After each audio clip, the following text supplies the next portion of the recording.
Granny's Jungle Garden.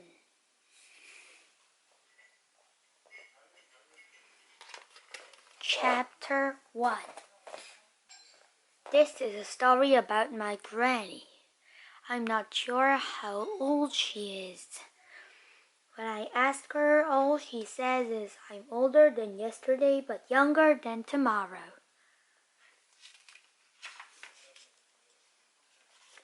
I often go round to visit Granny. She lives in a semi-detached house not far from us. Hi, Granny. Hello there. House is like all the others in the avenue. This is the Granny's house. Next door to Granny lives Mr. Smart. He keeps his garden very tidy. There he goes, sweeping the lawn again. His flowers all stand to attention in neat rows, and his lawn is as smooth as a snooker table. He clips his front hedge every Tuesday, and he measures the grass every Friday to see if it needs cutting. Every year Mr. Smart enters the best hit garden in Giggleswade competition, and for 3 years in a row he's won the Silver Watering Can Award. Well disturbed, even if I say so myself. Like Mr. Smart, Granny spends a lot of time in the garden, but unlike Mr. Smart, she doesn't spend much time actually gardening. What a lovely sunny day. Granny prefers to sit quietly and listen to the insects buzzing and the birds singing. Ah, bless. Mr. Smart is always dropping hints. Lovely weather for weeding and pointing out events in the local paper. Is your garden a mess? Then call for us. We really dig your weeds. Phone 728-132. Green fingers. Garden experts, no job too small, no task too tall. I'll transform you overgrown garden into a paradise. Phone Rob Rosehip.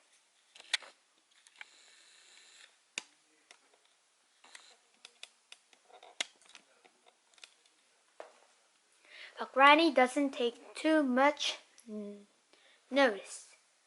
Thanks, but I can't afford your fancy prices. Thanks. All the same, I could see that she was getting a bit worried by all these hints. So, at the beginning of summer holidays, I often lend a hand.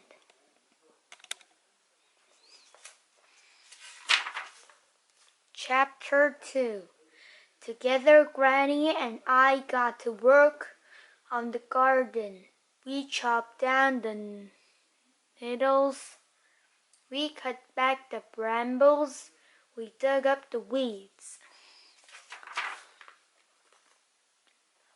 We moved the lawn and we rolled it flat. We working long and hard every day for a fortnight. Phew!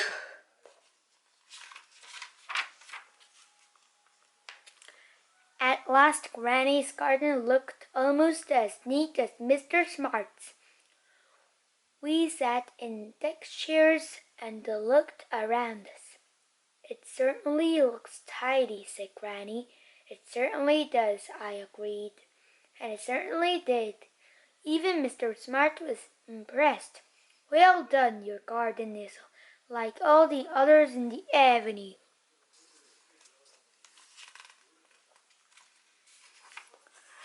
Granny noticed there wasn't as many little visitors in the garden. Not so many butterflies, not so many bees, not so many birds. Chapter 3. The weeks went by, and with a little help, Granny's garden began to look more like it used to. Mr. Smart saw how overgrown it was getting. He was at all pleased. Oh no! He suggested a few things. This weed killer is great! Would you like to borrow my insecticide? This spray kills all known bugs. But this time Granny didn't take any notice of him. She sat back and watched the grass grow.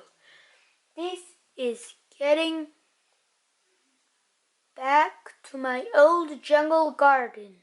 She liked the daisies, she loved the buttercups, and she adored the dandelions that grew on her lawn. As the nettles returned, so did the beetles and the butterflies. And as the brambles returned, so did the birds and the bees. He wanted to encourage even more wildlife, so we put up a bird table. Then we dug a hole and lined it with plastic to make a pond. Soon we were watching birds feeding and frogs and newts playing in the pond. Not everyone was pleased, though. Mr. Smart, for instance. It's even worse than before. It's a disgrace. It lets down the avenue.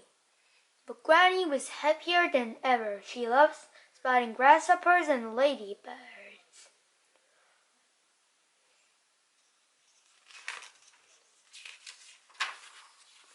Granny even made friends with a hedgehog who came to visit her every night. Her new improved jungle garden was her pride and joy. Here you are, Horace. Chapter 4.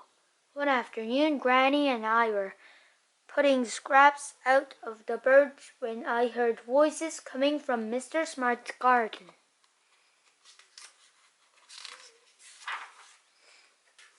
Suddenly a stranger popped his head over the fence. Wow, what a wonderful wildlife sanctuary. Wildlife sanctuary? Said Granny. I never thought of it as that. Oh, but it is. The stranger said its name was Duncan Bennett.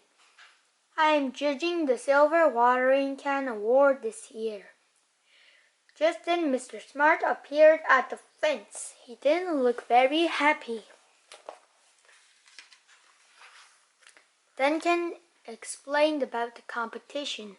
I came to judge Mr. Smart's garden, but it's far too dull for me. This year we want to give the award for something more adventurous. So we're looking for the greenest garden in Giggleswade. Granny and I showed Duncan around. What marvelous Michaelmas daisies! Wow, a dragonfly! Of course, you don't need chemical fertilizers with a compost heap like that. As Duncan explored the jungle garden, he got more and more excited. What a lovely pond! He made lots of notes, and then at last he asked, "Would you accept this year's award?" Granny was almost lost for words, but at last managed to mutter yes. It will be an honor.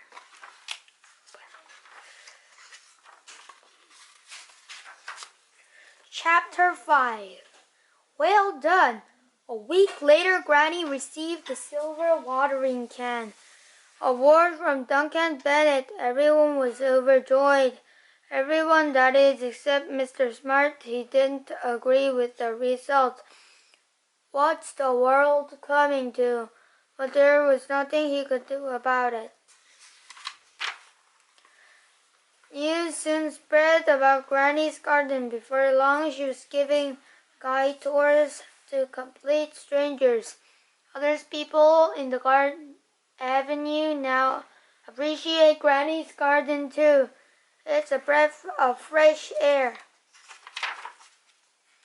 But most importantly, the birds, bees, and butterflies all agree Granny's jungle garden wildlife sanctuary is the best thing in all of Gigglesgrade. The end.